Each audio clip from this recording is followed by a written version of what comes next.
This is our first workshop for QGIS. It's just going to be like a super simple introduction to QGIS. So we're going to have an agenda for today.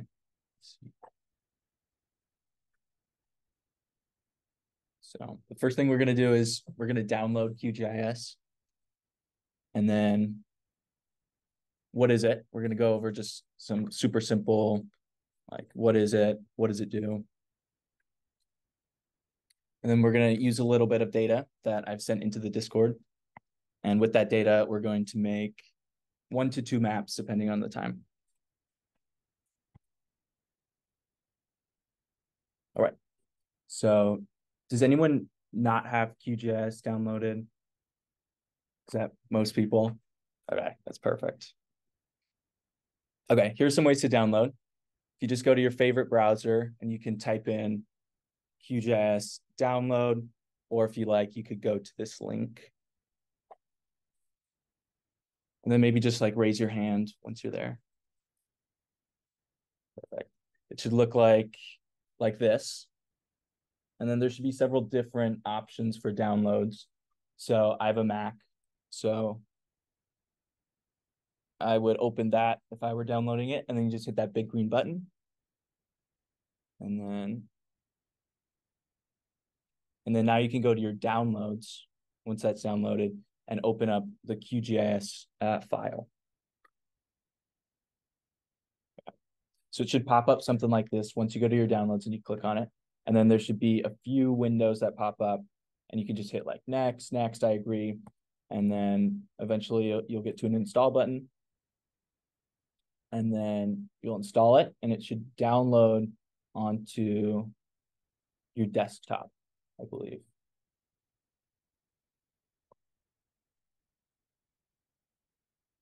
And then inside the folder, open the QGIS. It's called QGIS Desktop Application, and you can just like double click on that once it's in your desktop, and that should open the application. And then hopefully it's a success. Let me know when you all have that, and then we can keep going. You guys all feel like you have an understanding of how to do that? Could I move on, and if it's still loading? Okay. Okay, so we downloaded QGIS. So now we're going to go a little bit into what is QGIS.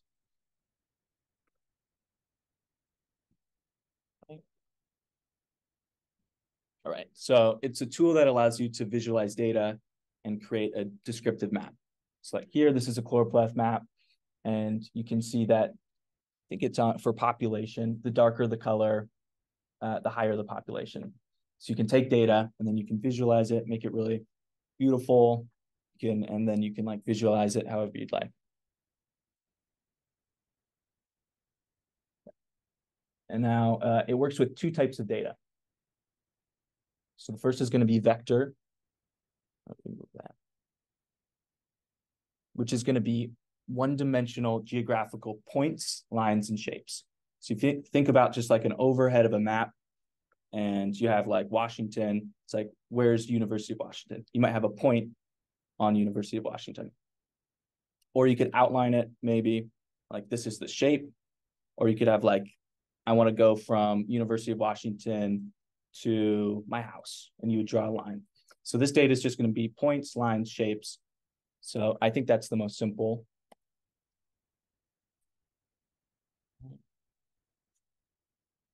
And then the second type of data here's some examples. So it's going to be a point, a line, a shape. So the second type of data is going to be raster. So this is going to be almost like a grid, and it's very pixelated, and it's for continuously changing surfaces. So it might be used for like elevation. So imagine this is a grid. It's like overhead of a landscape. Each of these grids, if you would like hover over it, would show a different value. And so there's some more examples. And we'll go into this a little bit more. So it might look like this, and this would be the equivalent of a dot. This might be a river. And if you would like hover over this in QGIS, and each dot might show you a different level of elevation. And then once you combine those two, raster and vector, you might get a more full map. Okay. So now we'll move to using data QGIS. So to use that type of data, we use shapefiles. And a shapefile is similar to just like a normal data set, except it includes geographical data. So it might have like longitude and latitude, which allows you to take that data and place it over a map. So imagine some shapefiles can be hard to find when you're looking for like specific data. So most of the time you might have to find a data set and then you find a shapefile, which might just be like an outline of Washington, and then you have to merge them, which can be a little bit complicated, and we're not really going to go into that today. But that might be something that you'd have to do if you have specific data and you have a specific location. You'd have to find both and then merge them together. Okay, so now I'm going to exit out of this. Does everyone have QGIS downloaded? Did that work? Okay, perfect. I'm going to exit out of this, and then we're going to do some.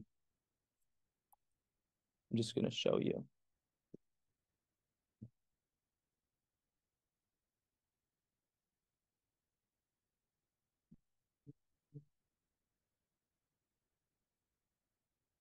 Okay.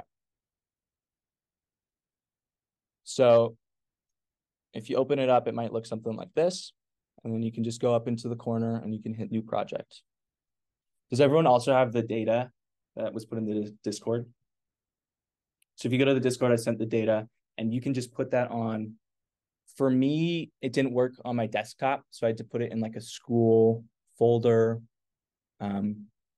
So maybe just put it in a folder that is easy to find. And then if you go into here, this little section, you can all see that I have like my home folder. I can scroll down and I have a school folder. And in that folder, I have, where's that? Intro to QGIS, which I can open up. And then I have that data. So let me know if you are all able to find that. So maybe put it in it. Also, I think you also should be able to just drag it in if you think that's easier. So the first one we're going to open up is going to be that cancer rates shapefile. So just open that up and there we go. Okay. Let me know if you have any problems. I'm just going to keep going. So to make a chloropleth map like we saw in the beginning, which has like all those different colors, we're going to go to this cancer rates file in the corner. I'm going to left click on that. And then I'm going to go to, first I'll show you, you can go to the attributes table, which shows you the data set. So this one has breast cancer, prostate, I think lung cancer, all cancer in this area. And then that shows like zip, and you can just check out everything in there. So I'll close out of that. And then to turn that into like a chloropleth map, like we looked at, you go to properties. And then from properties, you go to, right now it's a single symbol. So like you see, it's all one color. So we'd go to graduated, and then you choose your value. So I'll do all cancer. And then from there, I'm going to classify, which classifies it into all different groups. And then from there, you can choose how you want to break up those groups. So you can do equal, which breaks each little section of data into equal counts. You can do equal interval. I'll do natural breaks. And then from there, I can apply. And then that will show me like the highest concentrations of cancer in this area. So maybe just play around with that. You can go back to properties. You can change the color, maybe make it blue. Blue, properties. If you want to add more classifications, you can just go down to here. Maybe I want 9 classifications. I can classify, apply, and now we have 9.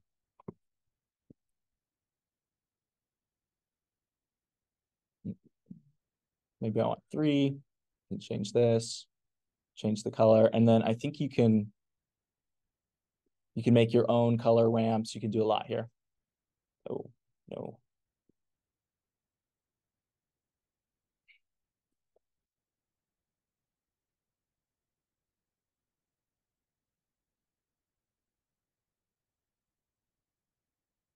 Has everyone gotten a chance to kind of mess around with this? Okay, so now to export this, we'll go up to this little button in the top left corner, and it's new print layout. So you can click on that, and then you give it a title. So I'll just do all cancer. And that'll open up this screen.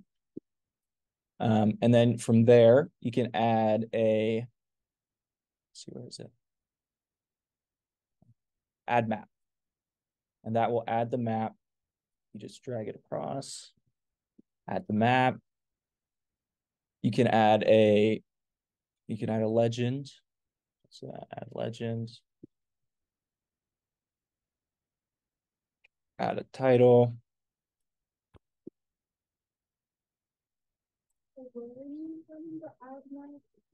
Oh, it should be this one, the little white piece of paper with the plus. Oh, can you not see it? Okay. And if you hover over it, it should. There we go. Sorry about that.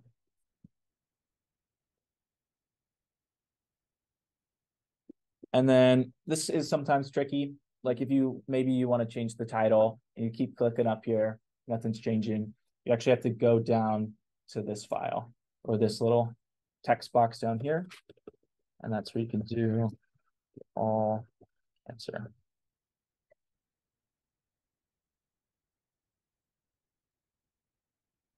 Centered.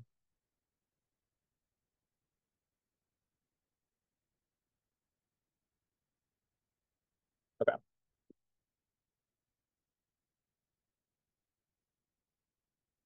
Okay. So this map isn't that polished, but you can then export this. I think you just save projects. And then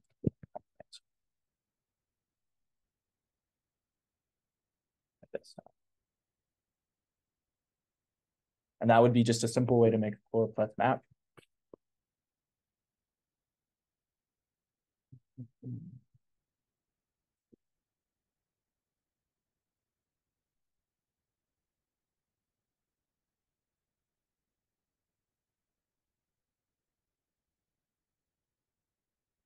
And yeah.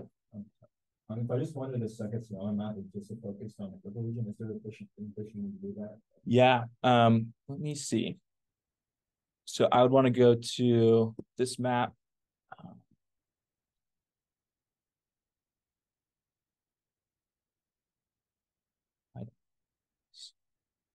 Okay, so I would want to go to this map and I'd want to say lock layer right there, which will lock this map in place. And then I can go back to this map and I would just zoom in. Let's say I want to zoom in this top corner. And then when you do that print layout, it just prints whatever is on your screen. So then I could go back over here and do map, put that there and be there. And then I'd want to lock that layer too. And if you don't lock that layer, I'll show you. I'll unlock it. And then I go back here.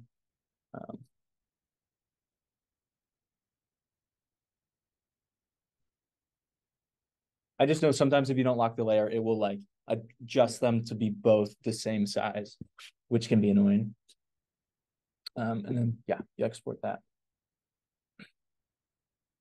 Okay, so I'm done with this map. So I'll close that out. I'll go back here. And I'm going to make a new map. So this one works with vector data. So these are all, they're like lines. So this is going to be all lines. So the next one we're going to do is going to be with raster data. Oops. Yeah. So for this next one, go in and just get the elevation file, and then get the, it's called, I think, TL 2016-53, and just go in there, and there's one that ends in SHP, which is shapefile, and then you can just drag that one in as well. And you can just hit OK. So this is going to be worldwide elevation, and this one's going to be a raster data. So it looks like all nice now, but you zoom in and it's going to be all pixelated. And like we talked about before, the raster data is going to be like a grid. So when you zoom in, it's all like squares. If you want to look at what those squares represent, you can go to this identifier feature tool at the top, which is just a little eye with the cursor. And you can click on that, and then you can inspect each little block. So if I want to click there, oh.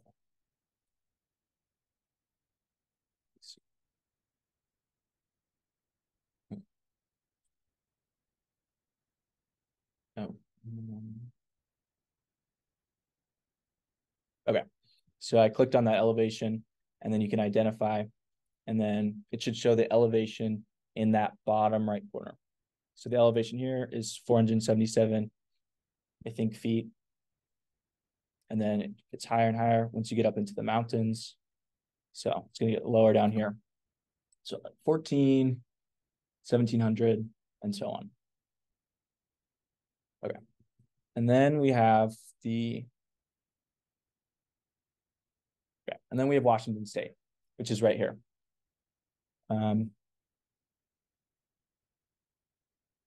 So let's say you have this huge map of this elevation, and you just want elevation for Washington State.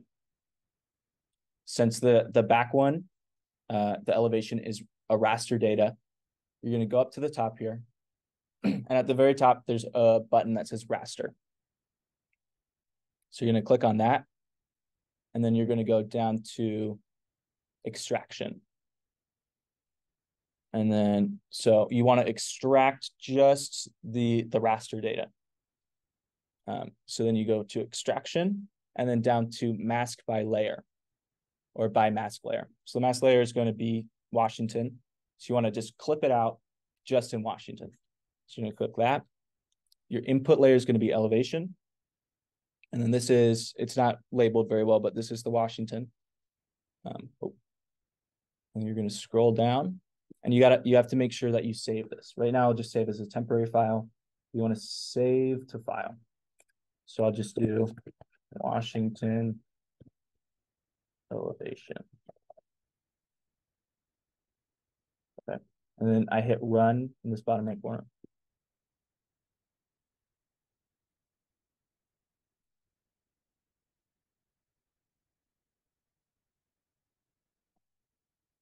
Okay.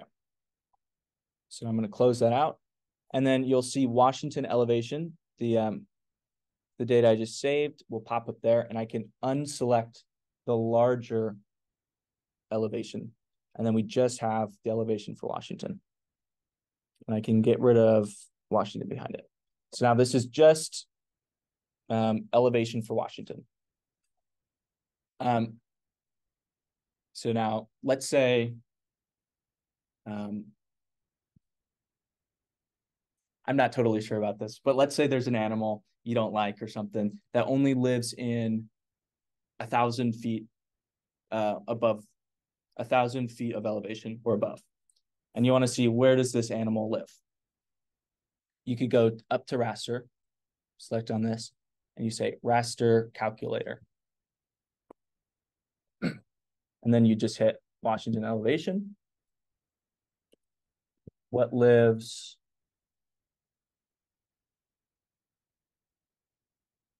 Okay, right there. So it's going to be, let's do 1,000 feet. Okay. Oh, wait. and then you save it. So like 1,000-foot elevation.